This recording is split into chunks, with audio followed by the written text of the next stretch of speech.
Hello friend, তামান্না ব্লগে সবাইকে স্বাগত। আজকে আকাশটা পুরো একবারে মেঘে ঘিরে রেখেছে। সারাদিন প্রায় বৃষ্টি হয়েছে, একটু একটু করে। আকাশটা খুব মেঘলা আকাশ হয়ে রয়েছে। আর আমি চলে এলাম আমাদের বাগানটা একটু ঘুরে দেখাতে। অনেক কুমড়ো গাছ, অনেক কিছুর গাছ আছে মিলেমিশে। এইদিকে একটা গাছ, পেঁপে গাছ পড়ে গেছে। পেঁপে গাছটাতে অনেক পেঁপে ধরেছিল, পড়ে গেছে, তবুও ছোটো ছোটো অনেক পেঁপেগুলো ধরে আছে। আর এটা হচ্ছে কাঁঠাল গাছ, তার পাশে একটা বড় হলুদ ফুলের গাছ হয়েছে, ফুলও ফুটেছে এটাতে।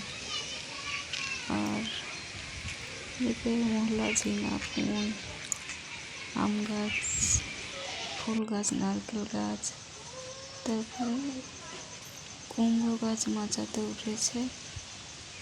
দেখতে কত ভালো লাগছে, তাই না? যে দুপুরে ফুল ফুটে এটা। এই কুমড়ো ফুল আসেনি, কুমড়ো ফুল, কিন্তু কুমড়ো গাছটা খুব সুন্দর লাগছে দেখতে। আর এই দেখো কত বড় একটা মৌচাক হয়েছে আমড়া গাছের ডালে, তাই না? আর এদিকে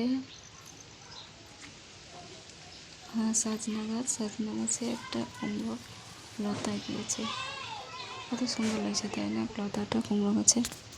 আর এদিকে মাচা হয়েছে ঝিঙে